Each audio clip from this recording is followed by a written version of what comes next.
prepared me well. Good morning. Good morning. Good morning. How are you? Great. Great. Good. What'd you think? Very good. Good. Did it make you think? Yeah. All right, well, if it made you think, then we've done our job. Because that's really what it's all about. We're just trying to, I like to say our purpose, we think, is to kind of stir the pot, shake the tree, challenge the status quo.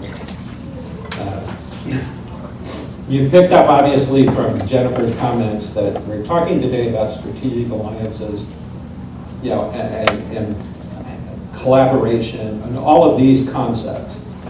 And we've talked about them now, probably almost at every one of these conferences. We've touched on those key, strategic types of matters that really impact any nonprofit organization. We're going to talk about social enterprise today, but before I get into the slides, first question I do want to ask of this group: does anyone currently operate a social enterprise-driven business? Would you mind sharing what that is? Well, we actually have two of them. Can everyone hear? She has two. Give Corey the microphone. We'll let him run around like Mary.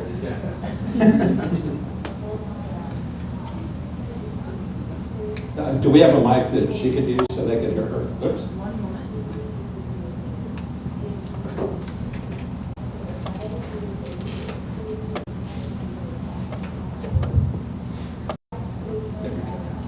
Thank you, Kara. We have two social enterprises, and we're looking at other options, which is why I'm here today. The first one is a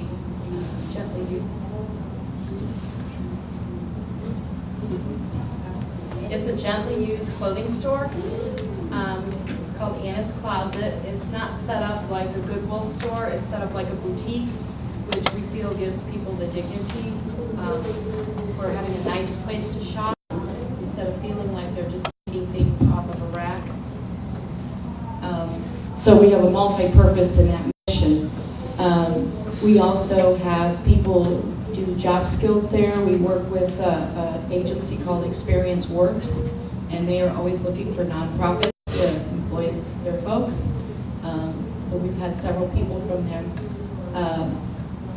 The second store that we have started maybe 4 years after the first one, and it's called The Gleaning Place, and it is household goods, decorations, and furniture. And it is 100% volunteer-led. We have no paid staff for that store. That store has been the most successful store that we've had. So, and it's been operating probably for 7 years. Okay. Well, thank you for sharing. One more in the back. Just a question. What do the social enterprises support? What's the core of the They organization? support NewPath, and NewPath is an umbrella for like 17 different programs that serve the under-resourced population. We have a medical ministry that we provide medical equipment and soft goods. We have GED classes. We have a car program where people can earn a car without cash. We have a furniture ministry, and we mainly serve families that are connected to social or have a case manager. So we're not open to the general public, but we partner with other agencies that have case management, and they can refer people to that program. Sherry, can you talk about some of the revenue that's come out of the Gleaning Place? Do you know what offhand? Yeah, last year we almost cleared $100,000. We were like $100 short of that. And where's it located? It's located in West Milton, Ohio, right on the main drag. And it's in a teeny tiny little place, but they move stuff in and out of there so quickly. The cool thing about the Gleaning Place is they have really established a relationship with the community, and they're ministering to people every day, and people come in just to talk about their problems, and they'll end up buying something anyway. But we have a regular crowd that comes in when we open on Wednesdays, because that's the day when everything's fresh. We restock throughout the week, but for some reason, people think Wednesday's the best day. We sell furniture, we sell household goods, we sell knickknacks, we got knickknacks out the wazoo, and you wouldn't think that those would bring any money, because we sell them for like $1 a piece, maybe $2. They're really nice.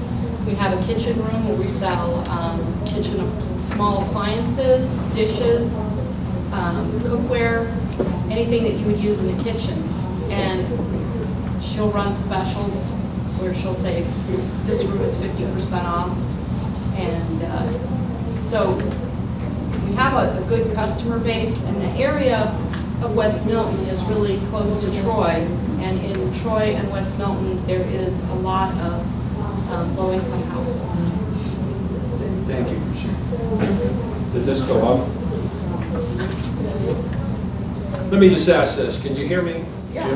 All right. If it works, it works. If it doesn't, it doesn't. We're going to move on. Thank you for sharing that story. You're going to hear a lot of common themes of what they're doing here in my presentation. But before we get in, into the specifics or the examples, let's talk about what a social enterprise is. This is simply a definition. They're profit-motivated businesses engaged in activities, whether they're operated by a nonprofit or a commercial business, that are aimed at generating revenue and achieving mission-based outcomes. There is in this country, and I think frankly we need to give the millennials a little more credit, because I think they're the catalyst here of really trying to become social entrepreneurs. There are a lot of businesses in this country right now that say, we manufacture. I'll give you a great example. We have a shoe manufacturer in Richmond, and what they do is once a year they do a discount shoe sale for the community. They donate all of the proceeds to United Way.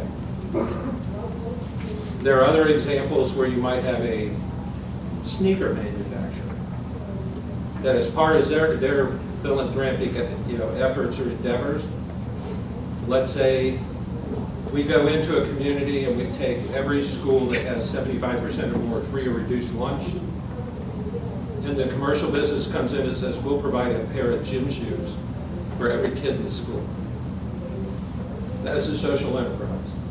That's being a social entrepreneur. Today we're going to talk mostly from the angle of nonprofit social enterprises. And again, these are businesses whose primary purpose is the common good. And we just heard there you're engaging in activities to raise funds to help carry out other programs to help people in need. So they're operated within a nonprofit or as a wholly owned subsidiary. So probably right here I want to stop, just and pause, because a number of folks in the room are going to say, well, we're a nonprofit. If we get involved in some kind of commercial trade or business activity, aren't we putting our 501c3 at risk, and the IRS is going to put us out of business? The answer to that question is a resounding no. Now, you will have some tax reporting obligations. Some considerations we'll get into the slides there. Mainly, what's at play here is how much of the earned revenue from a social enterprise, how does that compare to your public support? If you're organized as a 501c3 or a public charity, you have a public support test to meet, which means I still have to have the characteristics of a charity. So there will be some tax reporting implications, but this, doing this is not something illegal. It's not something that's, there's a certain amount of business risk, but we're not outside of our business model. And as you said, this has been done for 7 years, and in my research, I found organizations like the United Way that's been doing this for decades. So this is not a new concept. Nonprofit social enterprises, here we go. They address the service movement through goods and services, either the goods and services they provide, or by creating employment opportunities for the people that they serve. And we'll get into a few examples, and I apologize, I've got like really bad knees. So if you'll forgive me, I'm going to sit once in a while, which I heard in public speaking you're never supposed to do. But Paul, I'm getting old. These activities are intended to be strong revenue generators. Most importantly, and this is where it differs from a for-profit entity, we all know what is the driver in a commercial entity. A little louder. Profit. Return to owners. Earnings per share. A social enterprise, the desired outcome is what drives the strategy. So, in your example, the social outcome that we're desiring here is to provide goods, slightly gently used goods, at an affordable cost for people who otherwise could not afford it. That drives, I would say that drives the strategy that where if you're Macy's or Nordstrom, you know, it's stock values and earnings per share. Here are the structures, and I want to spend just a couple seconds on these. A division, a department, a profit center, a program, something that is operated within the nonprofit organization. The first example I'll give here is we've talked about Goodwill. You could talk about Salvation Army, AMVETS, all of those. We all know they operate retail operations. They're thrift stores. They're retail division. That really is considered within those organizations to be a division or program of the nonprofit. So, all of the revenue tracking, all of the internal financial reporting, the role of the board of directors, all of those things cover this social endeavor. This is probably the most common model in practice today.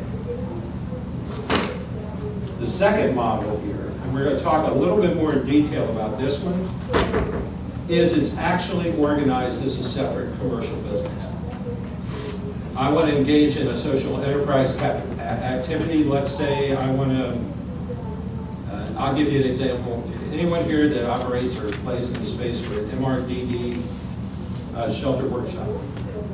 I know an organization way back when the U.S. Postal Service was not faring very well in the press about their delivery times, their cost inefficiencies, and we all know what happened during that phase. Well, you know, UPS got a little bit deeper, so, you know, so did FedEx, you know, in carrying the mail, and the box store came out as a franchise opportunity, as well as in mailboxes, etc. So does everybody know what mailboxes, etc. does? It's a storefront operation. You can come in and bring a package, have it wrapped, they'll put postage on it. I mean, they act just like the post office. Inside the building, they will sell you a P.O. box. And it is a legitimate P.O. box that your mail can be delivered to. I know a nonprofit organization that bought the franchise. And you know what they did with the franchise? They worked with higher functioning individuals suffering from mental illness and physical disabilities. And every employee, except senior management, was someone that was being served inside the nonprofit organization at a program level. And the whole desired social impact, if you will, of that program was to teach them basic life skills, to make them employable, and to train, and I see you nodding, so you've drunk the Kool-Aid like me, and to basically integrate them back out into the community. We don't take that targeted population anymore and put them in the state home, you know, put them in straitjackets and hide them away. We want them back out functioning in the community. So that's the social mission. So what drove the decision to purchase this franchise? I wanted to create safe, employment opportunities where the folks in my programs could learn skills, feel good about themselves, and more importantly, they can make minimum wage and have benefits like anybody else in a commercial entity. Vastly different than the old shelter workshop model, where there's probably no insurance, no benefits. They're probably being paid on a piecemeal basis based on their output, not their hours. You know, there is no retirement plan.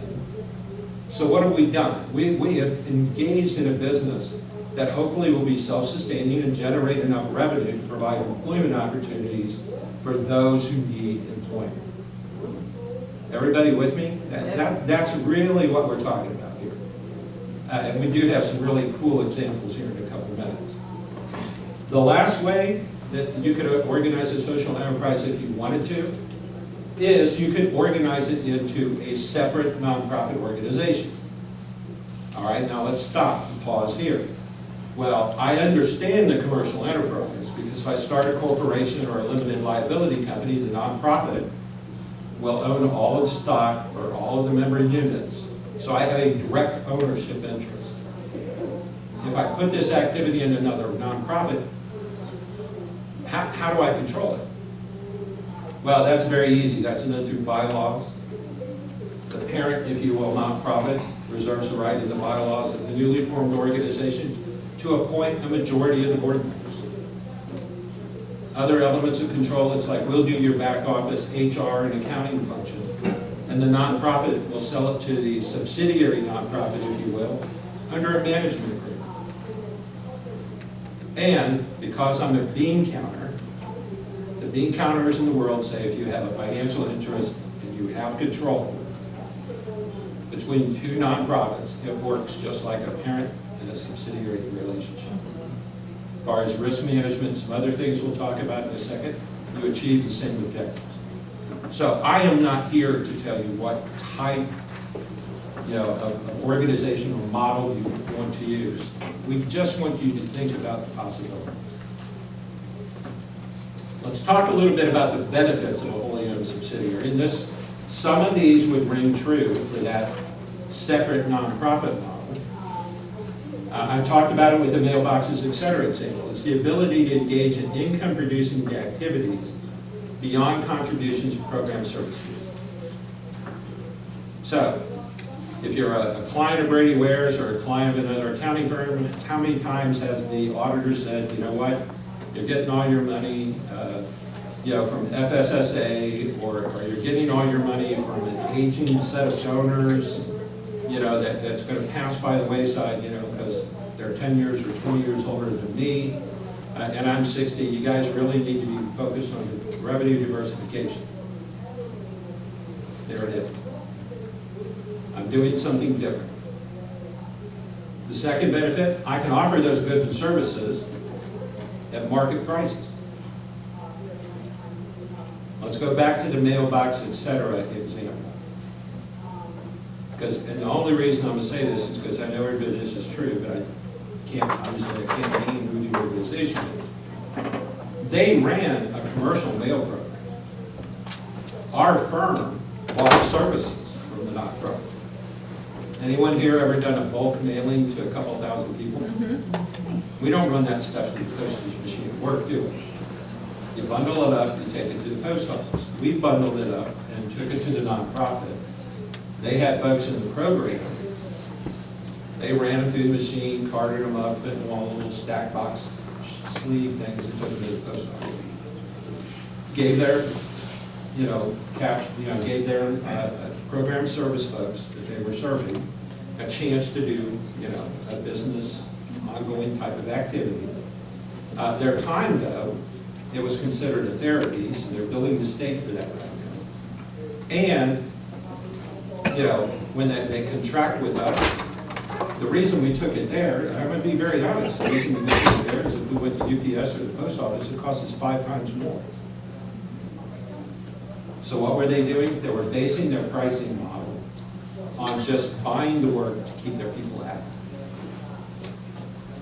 And truthfully, it lost money. It never made mailbox, et cetera, would. Because again, I'm gonna charge market prices. So my competitors are UPS, and I'm not seen as a nonprofit. The service I provide and the money you spend isn't seen as a contribution. I can charge you the same thing the UPS store charges. What they can't tell you though is I can tell you everyone that works in my shop has a disability and we're providing for a better life for them. Now, I ask you, who are you gonna shop? You know, this really isn't rocket science. It's kind of a common sense thing. Are they paying market wages? Yes, they are. They're making minimum wage. Now, now, before you get way too deep in details, because I know it's easy on some of these things to get in the rabbit hole.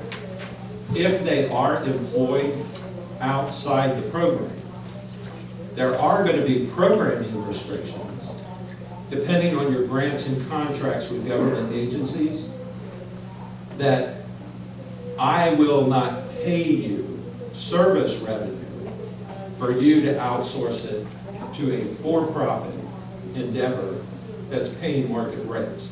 So all of this is going to require some type of financial analysis. And what you may find is our direct therapy programs, basic life skills, all of those kind of financial management, maybe those service lines make sense. But maybe the $25,000 or $30,000 grant that we get to underwrite the cost of paying them a piecemeal rate inside the nonprofit.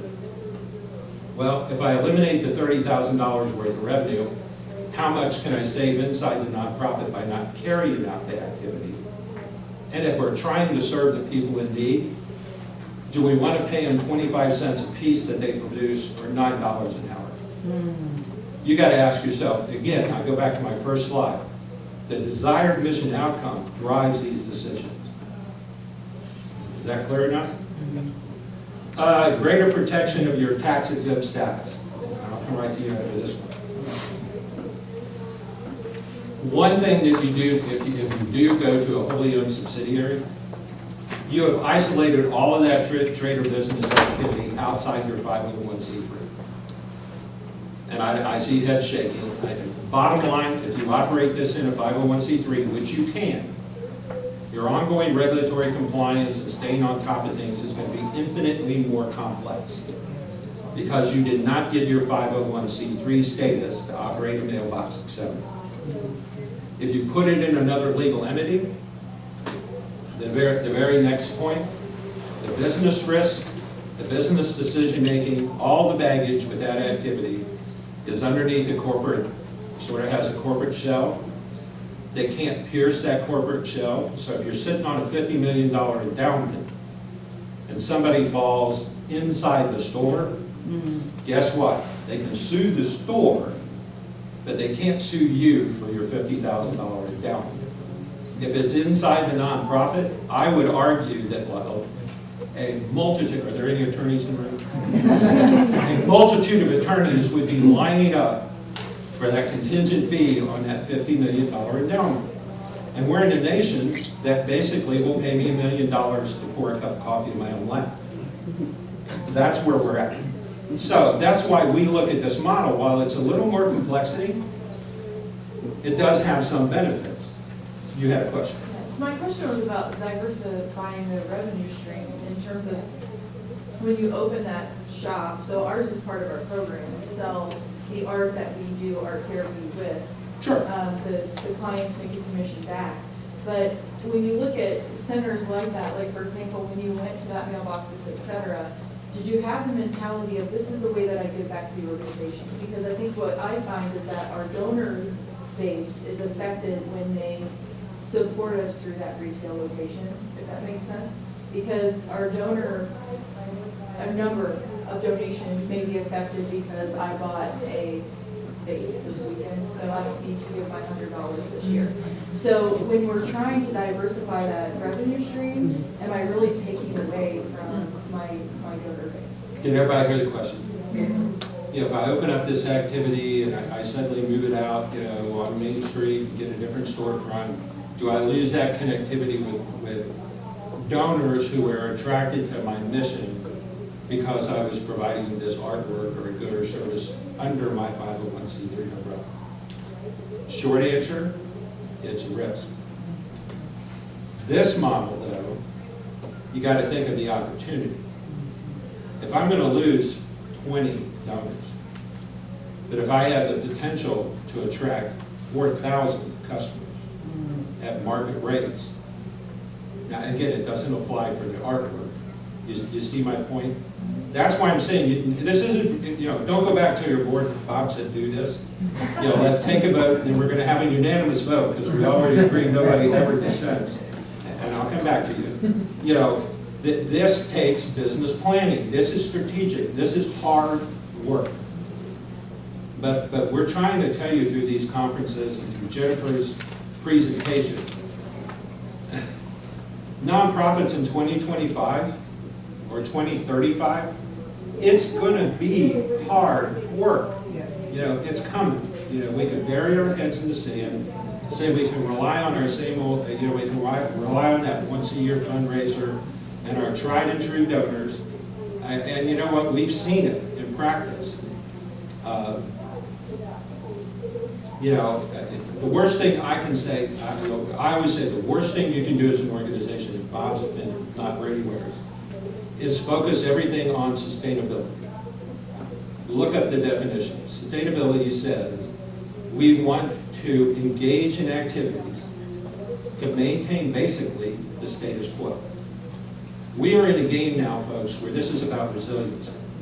It's about being Peyton Manning. Well, I'm from Indiana, but I really root for the Colts. I root for the Bengals, but it's real hard to root for the Bengals. But you're a Peyton Manning. You're, and what it is, it's about having that head on the swivel.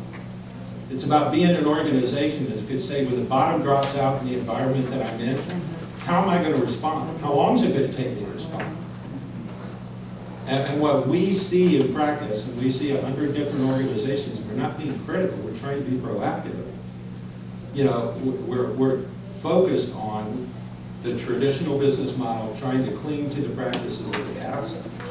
And we're here telling you, we're trying to wave the red flag. This isn't going to work going forward. You are going to have to act like Brady Ware acts, or Ford acts. If you're a Ford Motor Company and you want to be selling Fords 25 years from now, you better not overlook what Kia and Toyota and Honda are doing, because they're going to eat your lunch. We're in the same environment. Sometimes I think we just don't know it. But you really are. So these are opportunities to think, again, this is though the box doesn't exist. Real quick.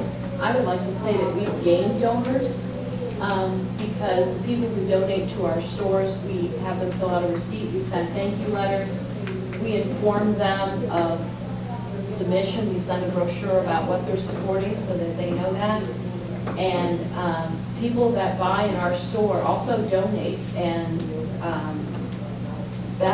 we've built more relationships through the store, the stores, than we could have done just by marketing our nonprofit.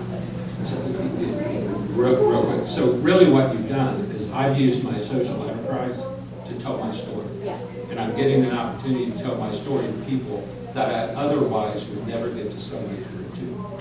Real fast. I think gift shops play a role in this. Gift shops are the same thing. Retail, I will tell you right now, retail gift shops, the whole thing, that is part and parcel, the foundation of this whole movement. It's really been the Goodwills, the thrift stores, and frankly, that's probably the easier one to do for a lot of organizations that are currently running, a sheltered work program or rely on donated in-kind goods. That would be a model. But to kind of go through the rest, some of these real quickly, greater access to capital and financing. My thrift store that I operate inside the nonprofit takes off. It's doing well. Is the banker guy in here? Okay.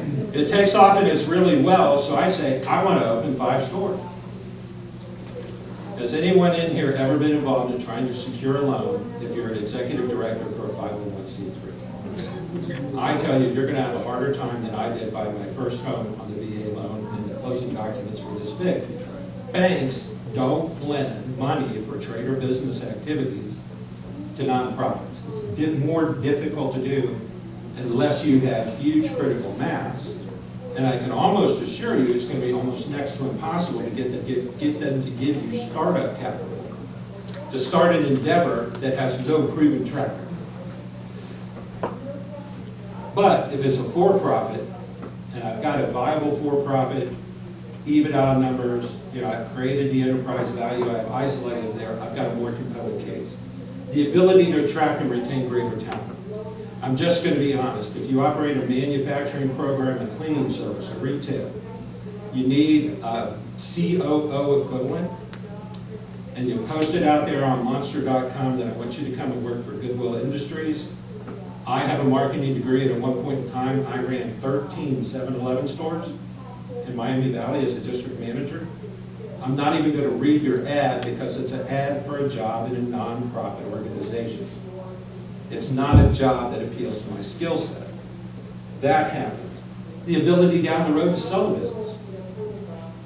If it's a success story, I've got it in a corporate shell. Well, now I can sell the equity.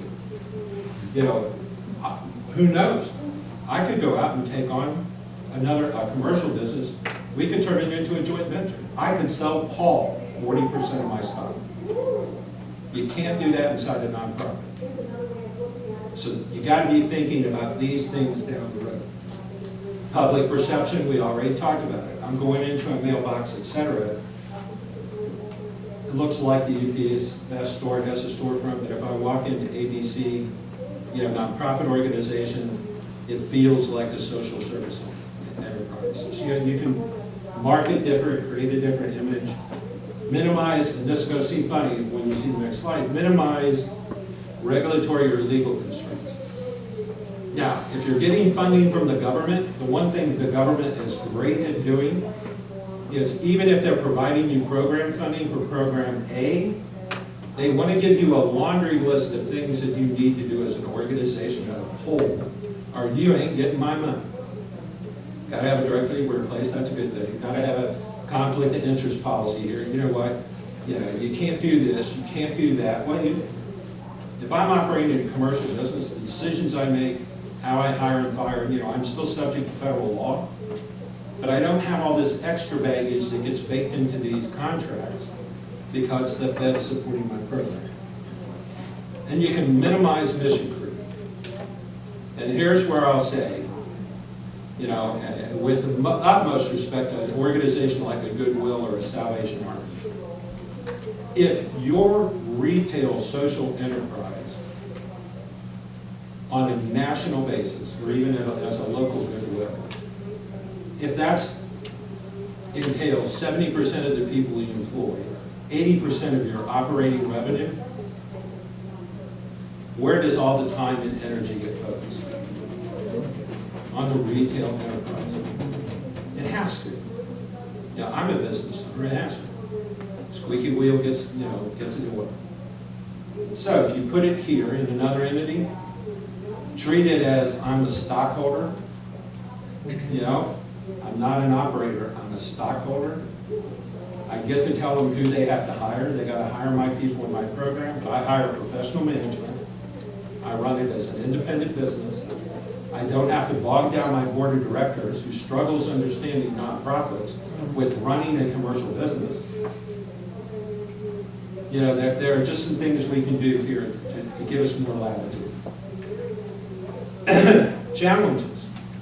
Increased operating complexity. Greater administrative costs.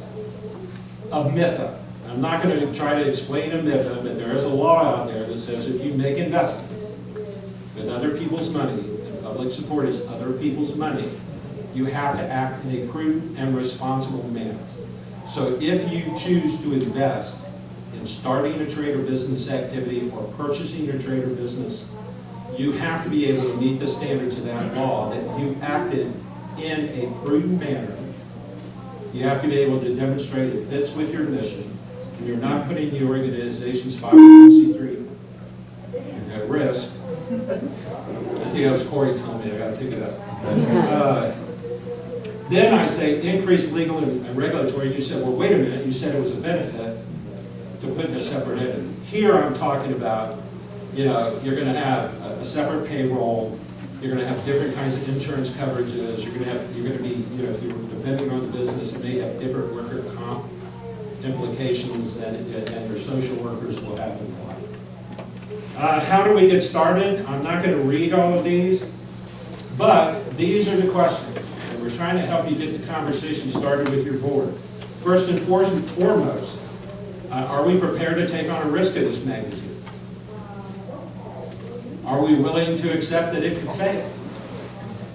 Are we willing to accept that maybe it does have a diluting type of factor on our social mission? I mean, we're going into the unknown here. Do we have the funds to invest in the infrastructure? Do we understand the costs and benefits? And I'm going to tell you, if you want to go down this road, you want to hire somebody who's like a commercial business broker that buys and sells business. That's the skill set you need. Yeah. What kind of return are we looking for? How do we define success? I always say this, if you don't define what you expect the outcome to be, it's like starting the Boston Marathon and you have no idea where the finish line is. You just can't do that. So these are the kinds of questions we need to ask. So as part of our strategic planning, we need to be asking these questions, looking at the types of opportunities. If it makes sense, we got to do the business analysis now. Will people buy the goods and services? Will we be able to charge market rates? If we have to fund startup, will we be able to borrow the money, or do we have the money that we can invest ourselves? How do we manage the social enterprise? Please, please, please, just don't think your executive director just could put this on, you know, their to-do list and take care of all this, just one more thing to do. Any executive directors in the room, you can pay me later for making that statement. Now I want to talk about a few of these stories, and I got to get my little crib notes because I didn't want to have 40 different slides. We're going to talk about Fair Start. Okay? Can you read the slide, I hope? They've been doing social enterprise now for 15 years. They're located in Seattle. Their mission is to provide meals to the homeless and disadvantaged and to help people who need jobs get jobs. Right now, they currently produce over 2,500 meals a day. And some added notes that I got from Fair Start's website. They operate an adult culinary program, a youth barista program. They're in Seattle, after all. So you got to teach people how to swing coffee at Starbucks.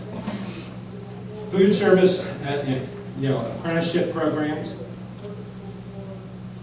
And what they do is they operate 7 restaurants in Seattle. They have a catering business for the community at large. They provide meals in an institutional setting for other nonprofits. Schools, public schools, buy their food from Food Start. 90% of the people that go through their training programs, and while they're going through the training programs, they're working in the social enterprise. So they're also making a wage.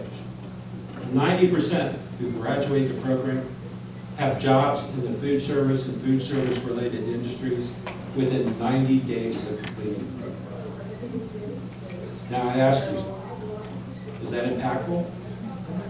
Now, they operate most of the core business inside the nonprofit.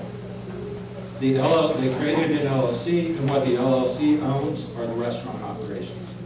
For me, that makes sense because you have a different set of, you know, if you're doing, you know, institutional prep in the back, that's one thing, but if you're operating a restaurant, Corey could choke on a chicken bone and, you know, sue you for $100 million, so maybe we want to put that in a different end. And if you haven't picked up, Corey's one of my associates, and I'm just like to pick up. Because he takes it. The Coalition for Responsible Community Development. Well, let's see what these folks do. They're wanting to create safe and economically vibrant neighborhoods. The Coalition for Responsible Community Development was founded in 2005 for planning, development, community services for low-income residents living in South Central Los Angeles.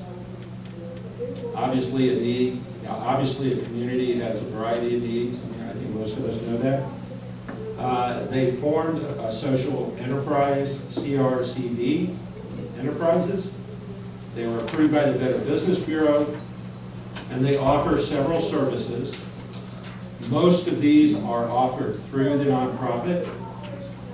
Things like graffiti removal, decorative painting, mowing, hauling, maintenance, power washing, sandblasting, and the list goes on. What is their mission?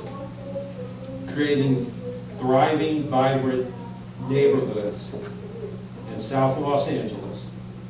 And what they're trying to do in their social mission is to make this a more beautiful, safe place to live. So what services are they offering?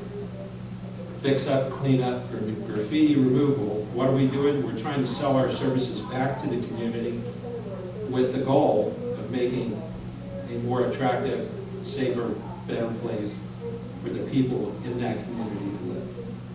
So again, we see the linkage between the business activity and what their mission is. All right, one more. Melwood. I remember these folks are in DC. Close to DC. Right now, they're one of the nation's leading social enterprises. They provide custodial, janitorial, landscape, horticultural, facility management, recycling services to governments, governmental entities, and private customers. Melwood has grown into an $87 million organization, and their social enterprise generates 86% of that. Let's just pause. 86% of 87 million. And they provide job training, employment, housing, and recreation to more than 1,900 people with disabilities.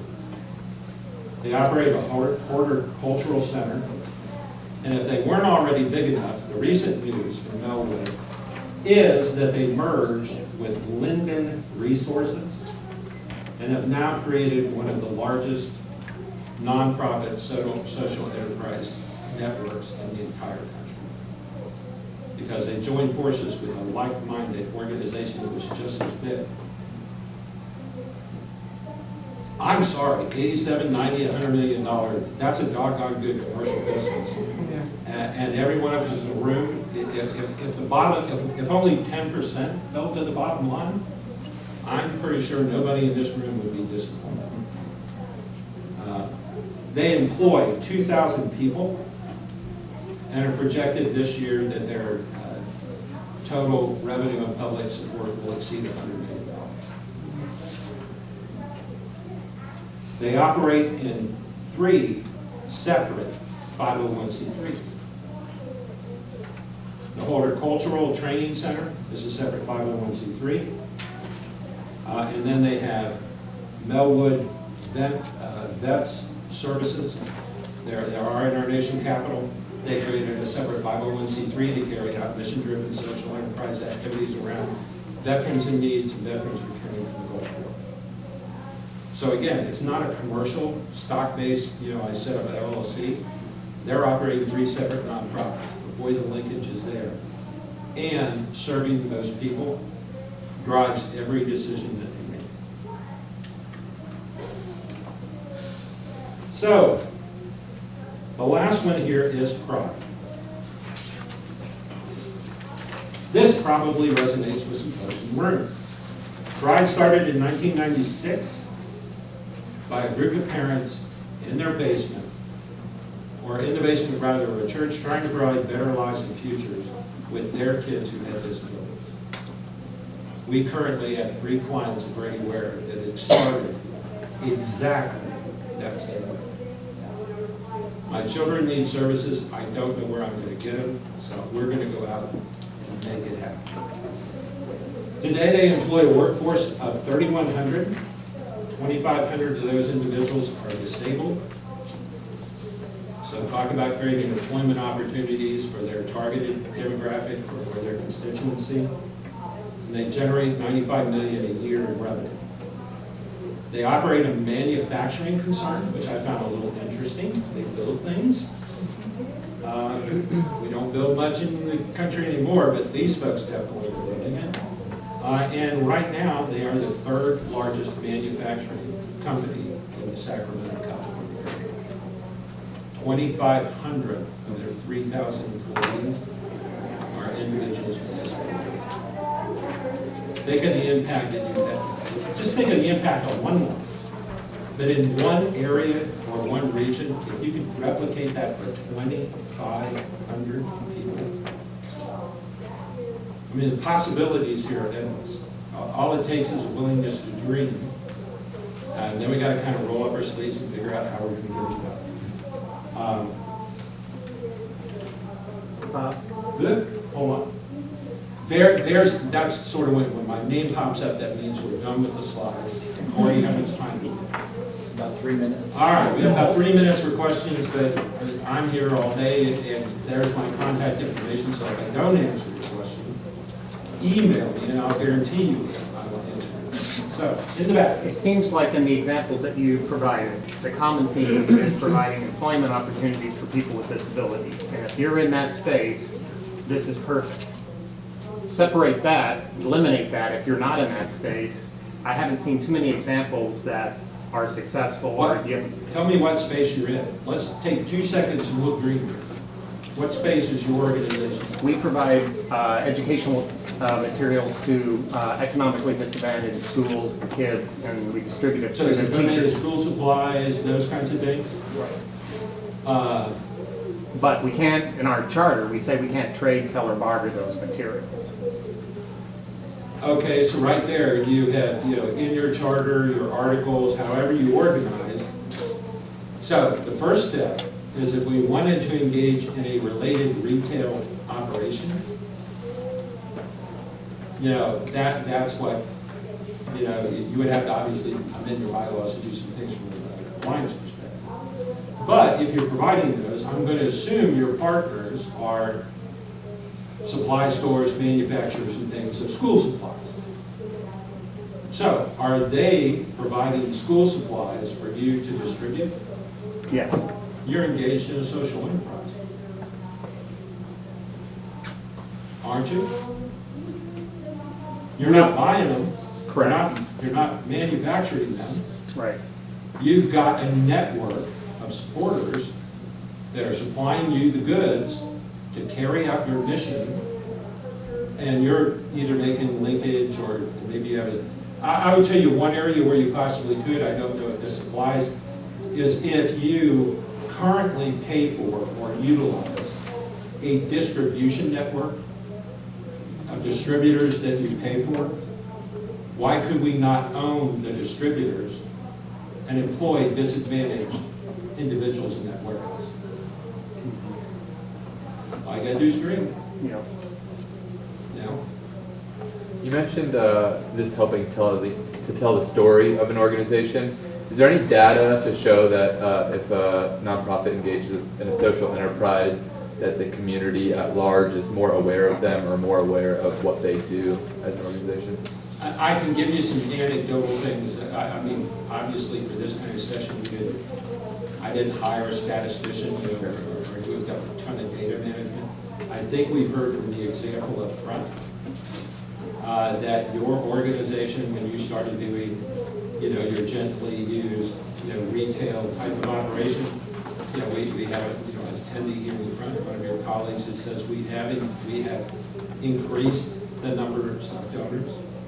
I'm fairly certain you've increased the awareness in your neighborhood or in your community of the causal link between that operation and the nonprofit organization. That's probably the best, like goodwill. Let's just face it, goodwill. Does anybody in the country not know who Goodwill is or what they do? And respectfully, I would rest my case right there. It will raise the awareness. If we're trying to put a numerical measure on it, or a numerical measure on how many donors increased as a result, we'd have to get some marketing specialists to do some of that data. But I do know, I'll give you an example of a for-profit that did this. Because frankly, now that it's business casual, I wore a tie today. I may not wear a tie different months.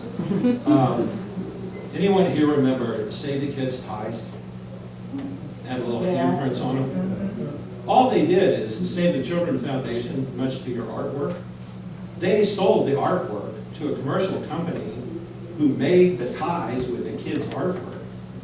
And then they, in turn, said, because I bought them in a store, I mean, Nordstrom's, Rice, Elder Benjamin, I don't care where you were, every tie came with a little wrapping around the front, and the card told you everything there was to know about what kids and, about what the nonprofit was doing. So I do believe, depending on how you do it, I mean, I do think it raises the community's awareness as a whole.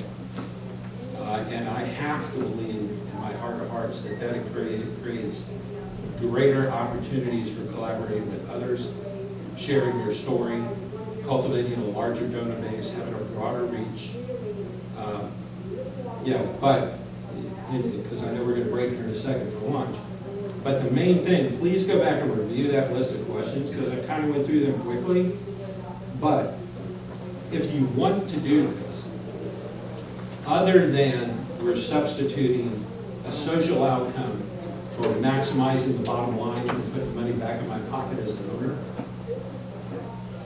the decision-making process to do this would be the same type decision-making process if you were going to say, if you were worked for a tool and die company and said, you know what, I'm going to quit and start my own tool and die shop.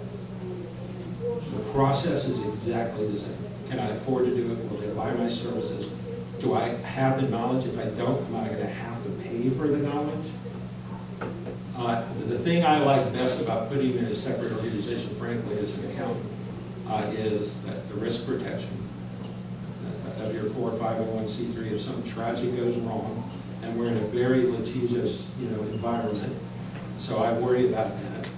And then probably the other one is to command market rates and hire market rate talent. I didn't say this in my example, but I've seen organizations, and I'm just going to lay it out there, and you tell me if I'm wrong. If you are in the health and human service focus, and that's where I've spent most of my career, most of my volunteer time, is organizations to directly help other people. In Southeast Indiana, you can barely hire a master's level therapist. Every one of our clients in that space is struggling to hire qualified people. We're going to go out and we're going to start this cleaning business, graffiti removal, and I need a COO or a program director for that for-profit thing. And we're going to pay them, I'm going to start them at $70,000, $75,000 a year, because that's what the market commands, and I'm going to pay them benefits. And you currently employ 15 social service workers as program managers, and you're paying them $30 grand a year. If you're the chief exec, how much fun is it going to be for you every day? See, if you separate this, the only people, they don't work at the nonprofit. It's a separate, distinct thing. So that's one benefit that I didn't talk a lot about, because I think when you hire that talent to run the commercial business because nonprofit wages are so depressed, you're now going to have this big disparity between peer on peer at the same organizational level. And trust me, as someone who employs 160 people, the last thing I want to do is spend time worrying about whether or not people are getting along. Right. And you're going to create that kind of nightmare. Last question, because Kara said it's lunchtime. Good one. I'm okay with envisioning and dreaming, and I know I can see all the social enterprise. I'm a little stuck with step by step. So, and what would be pitfalls to nonprofits? So, for instance, you mentioned going out and finding a commercial broker to help you with that.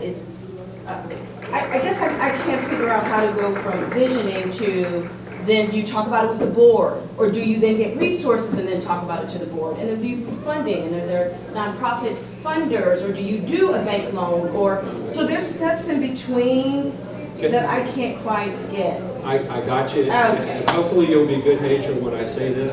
Are you an accountant by any chance? No. Because accountants want all the details. Oh, It was a joke. okay. For lunch. If you give me your card, maybe we can Okay. correspond together. Perfect, thank But really, it all starts with the board. you. Okay, I mean, it all starts with the board. The board has to say strategically, we want to do this. okay, Then, to your point, what the questions we're leading to, yeah, we have to ask the question, do our homework, and move it down the line. So for me, it would be the same thing if we're evaluating whether or not to move our investment portfolio from Merrill Lynch to Schwab. That's a strategic decision-making kind of process. So the questions are entitled to say, really, those questions, we got to create a business. yeah, I yeah, mean, ultimately, that's great. okay, How are we going to buy it? How are we going to finance it? How are we going to operate it? Who do we need to hire? And then you put dollars to it all. You do some financial modeling and forecasting. okay, And then if it looks like it's got legs then you go. and we're willing to take a risk, yeah, we're off to the races. And that's a real short No. explanation. Thank you all.